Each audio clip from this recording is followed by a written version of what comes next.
हे guys, welcome और welcome back to Bhavini vlog. So guys, I hope आप में से बहुत से लोगों का आज एग्ज़ाम होगा ईओ का।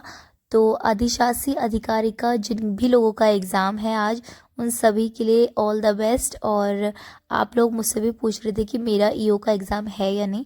तो मैंने कई बार आपको बताया था कि ईओ का फॉर्म जो है मैंने नहीं भरा था, तो मेरा ये एग्ज़ाम नहीं है। जिन लोगों का भी है उन लोगों के लिए बेस्ट ऑफ लक। आप अच्छी तरह से अपना एग्ज़ाम करके आइए। होप कि आपको इस बार सफलता ज़रूर मिले। ठीक है, तो वैसे मैंने आज सोचा था कि मैं आज सुबह से ही अपना पूरा डे का व्लॉग बनाऊंगी, लेकिन मॉर्निंग में उठ के जब मैंने अपने गला की आवाज़ देखी तो बिल्कुल ही ख़राब हो चुकी थी। और अ, बिल्कुल आपको बदली बदली सी लग रही होगी मेरी आवाज़, तो इसीलिए मैंने पूरा डे का व्लॉग नहीं बनाया। तो सबसे पहले आज मॉर्निंग में मुझे रामनगर जाना था। रामनगर में मेरे दो काम थे। एक तो मुझे कॉलेज जाना था और एक मुझे साड़ी लेने जाना था।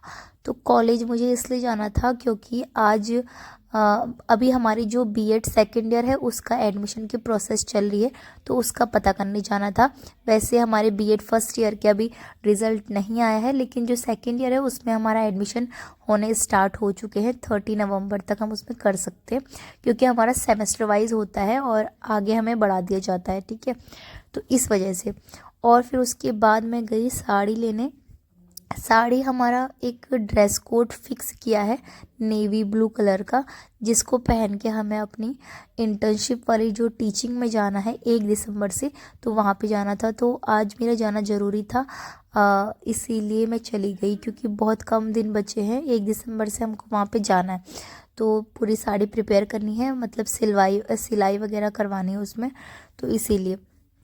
तो फिर उसके बाद जब मैं घर आई तो उसके बाद लंच का टाइम हो चुका था। और लंच करने के बाद मैंने थोड़ा सा रेस्ट किया। और फिर उसके बाद तो आपको बताइए कि ट्यूशन वाले बच्चे आ जाते हैं, तो इस वजह से मैंने फुल डे का व्लॉग नहीं बनाया। तो आज का हमारा जो डे है वो 10 है हमारे टारगेट को लेकर।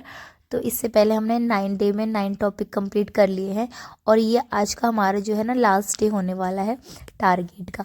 लास्ट डे का मतलब ये नहीं कि आज के बाद से आप टारगेट अपने सेट करना बंद कर देंगे, लेकिन आज के बाद आपको अपने टारगेट खुद से ही सेट करने हैं, क्योंकि 10 डे के प्रोसेस में मैंने आपको एक अंदाज़ा दे दिया है कि आपको किस तरह से अपने टारगेट सेट करने हैं और अपने कामों के साथ साथ उनको पूरा भी करना है। ठीक है तो इसके बाद जो है ना, आपका RO का भी एग्ज़ाम आपका होने वाला है। 17 दिसंबर को उसका एग्ज़ाम होने वाला है, तो मैंने भी उसका फॉर्म भरा था, और आप लोगों ने भी बहुत से लोगों ने भरा होगा आप में से भी। तो उसके एडमिट कार्ड जो है आ चुके हैं। तो 25 नवंबर को ही उसके आई थिंक 24 नवंबर को उसकी नोटिफिकेशन आई थी एडमिट कार्ड की। ठीक है, तो एडमिट कार्ड जैसे ही ओपन होंगे, मैंने एक बार करके देखा था कि मेरा कहाँ पे सेंटर आ रखा है। अभी शायद सिर्फ नोटिफिकेशन आई होगी, या फिर अभी, क्योंकि मैंने जब अपना डाउनलोड करने की कोशिश करी तो मेरा ओपन नहीं हो रहा था।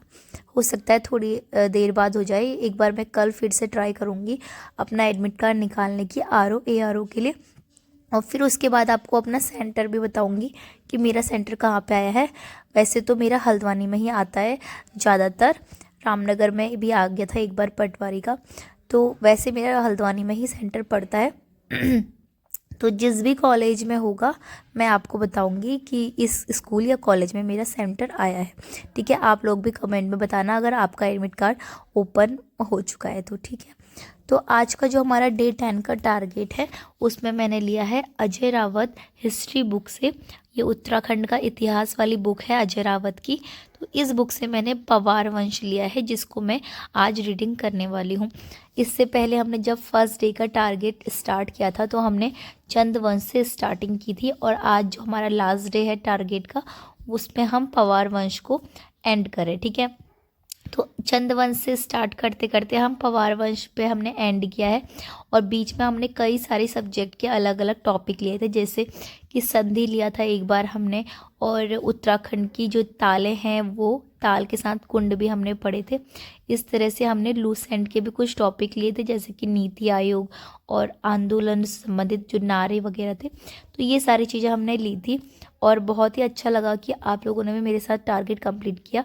जिन लोगों ने भी 10 दिन में पूरी ईमानदारी से टारगेट कंप्लीट किया होगा तो उनको खुद समझ में आ रहा होगा कि किस तरह से हम डेली बेसिस पर कंटिन्यू स्टडी करके अपना बहुत सारे टॉपिक्स को क्लियर कर सकते हैं और अपने काम के साथ कर सकते हैं।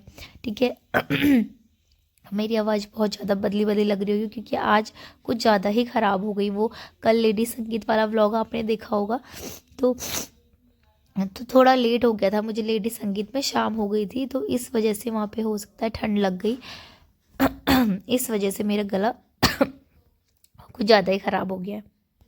तो देखो, आज के बाद आपको क्या करना है। आज का तो आपको टारगेट पता चल ही गया है कि आपको गढ़वाल का पंवार वंश पढ़ना है, लेकिन इसके बाद आपको खुद ही अपने टारगेट सेट करने हैं। मैं आपको डेली व्लॉग में आकर ऐसे टारगेट नहीं बताऊंगी और आपको अपने टारगेट सेट करने हैं। मैं अपने टारगेट सेट करती हूँ अपने जैसा मेरा रूटीन है, शेड्यूल है टाइम टेबल का, तो उसी तरह से आपको अपने टारगेट खुद सेट करने हैं, उनको कंप्लीट करना है अपने आने वाले एग्ज़ाम्स को लेकर।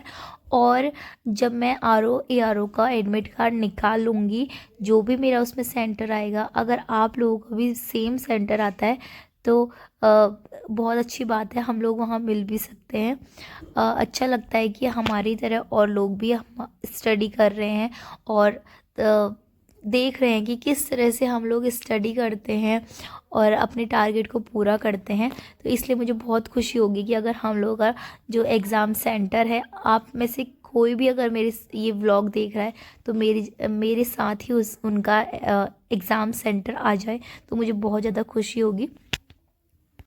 देखो, मैं अब इसके बाद भी ये टारगेट वाली सीरीज़ जारी रख सकती थी, लेकिन हो ऐसा रहा है कि मेरा जो अब डेली रूटीन है ना, वो थोड़ा सा चेंज होने वाला है।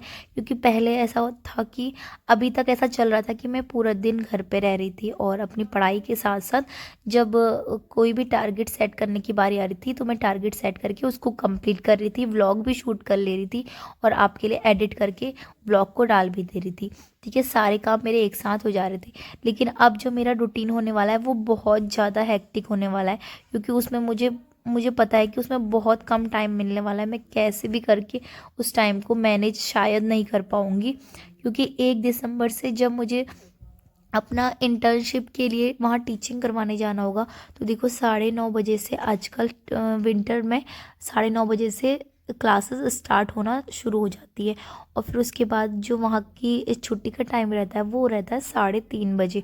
तो आप देख लो कि मॉर्निंग से मुझे निकलना पड़ेगा, क्योंकि रेडी भी होना है, साड़ी पहननी होती है। ठीक है, तो इसमें देर हो जाती है और बहुत सारी तैयारी करनी होती है। फिर उसके बाद वहाँ रामनगर मुझे स्कूल जाना है। रामनगर यहाँ से मेरे घर से लगभग 11 किलोमीटर, आप मान सकते हो 11 किलोमीटर दूर है। और फिर जो वो स्कूल है ना, उसके लिए बहुत ज़्यादा पैदल चलना पड़ता है, क्योंकि वो गलियों में स्कूल है, मतलब बहुत टेढ़ी मेढ़ी गलियों में जाकर वो स्कूल है।